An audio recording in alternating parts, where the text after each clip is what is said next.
Hello friends, welcome back to my YouTube channel again after a long time. আগের দিন চলে গিয়েছিলাম হাওড়া উৎসব মেলা 2025 শঙ্কর মঠে। দেখতে দেখতে রামরাজাতলায় পৌঁছেও যাই এবং এটা হচ্ছে সেই রামরাজাতলার বিখ্যাত জ্যাম। 52 নাম্বার বাস ঢুকে একদম ম্যাচেকার করে দিয়েছিল। তো আমরা একটু এগিয়ে গিয়েই নেমে পড়ি এবং হাঁটতে হাঁটতে চলে যাই শঙ্কর মঠের উদ্দেশ্যে।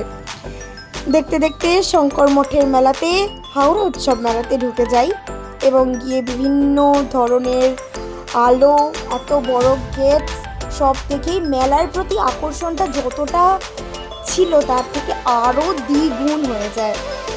বাইরে সেই ছোটোবেলার গ্যাস বালুন, ছোট ছোট খেলনা, তারপর কোল্ড ড্রিঙ্কসের দোকান, কুলফি, আইসক্রিম, এগুলো দেখে আরোই এক্সাইটেড হয়ে পড়ি।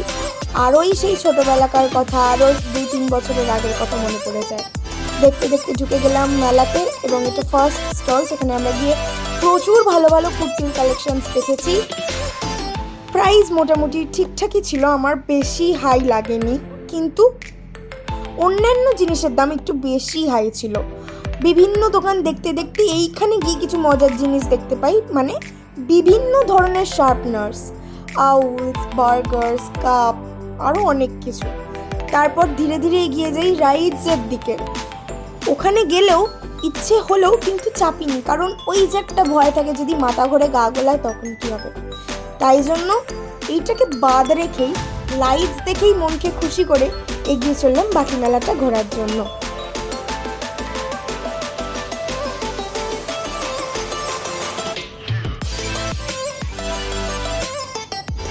বিভিন্ন ধরনের খাবার দোকান, বিভিন্ন ধরনের অ্যাক্সেসরিজের দোকান, সবই ঠিক ছিল, কিন্তু আমার মনে হচ্ছে অ্যাক্সেসরিজের দাম বলো বা খাবারের দাম বলো তুলনামূলক একটু বেশি দামি। আমাদের গড়িয়াহাট বলো, বড়বাজার বলো, এখানে যেরকম রেঞ্জের আমরা কিনি, কিন্তু মেলাতে যেন এক্সট্রা দাম বলছিল। তাই জন্য আমি বা আমার দিদি কেউই বেশি কিছু কিনিনি। কাপ প্লেটের দোকানেও ঠিক তাই, কাপ প্লেটে আমরা যেরকম কিনি তার থেকে প্রচুর দাম বলছিল, তাই জন্য আর নেওয়া হয়ে ওঠেনি। তারপর ঘুরতে ঘুরতে বেশ অনেক কিছু জিনিসই দেখতে পাই।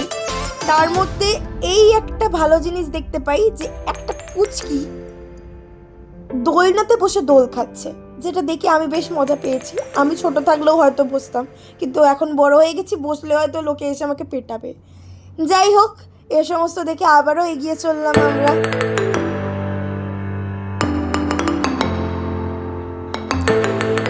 এইখানে একটা মজার জিনিস হচ্ছে, বহুত দিন পর ম্যাজিক দেখেছি। আমি লাস্ট কবে ম্যাজিক দেখেছি আমি সত্যিই ভুলে গেছি। এখনো পর্যন্ত আমার ম্যাজিক দেখতে প্রচণ্ড ইচ্ছা, কিন্তু কোথায় এখন ম্যাজিক শো হয় আমি সত্যিই জানি না। তোমরা যদি কেউ জেনে থাকো তাহলে আমাকে অবশ্যই কমেন্টে জানিও, আমি যাওয়ার চেষ্টা করবো, কারণ আমার ম্যাজিক শো দেখতে প্রচণ্ড ভালো লাগে। এখানে দাদারা প্রচণ্ড ভালো ভালো ম্যাজিক দেখিয়েছে, আমারও ভালো লেগেছে। আমাকেও বলছিল যে তুমি হয়তো ওরা যারা ম্যাজিক ছিল তাদেরকে টিউটোরিয়াল বলে দিচ্ছিল, আমরা যদি কিনতাম আমরাই হয়তো তো আমরা জানতেও পারি। যাই হোক, এরপর আরও অনেক কিছু দেখেছি সুন্দর ম্যাজিক।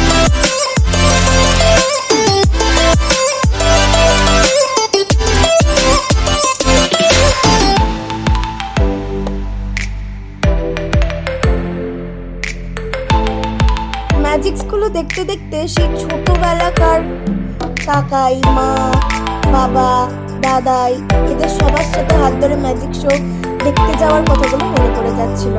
সানগ্লাসের দোকান দেখে আমরা বেরিয়ে পড়ি বাড়ি ফেরার পথে। আমরা সানগ্লাস কিনিনি, আমরা সেরকম কিছুই কিনিনি বলতে গেলে। দেখতে দেখতে বেরিয়ে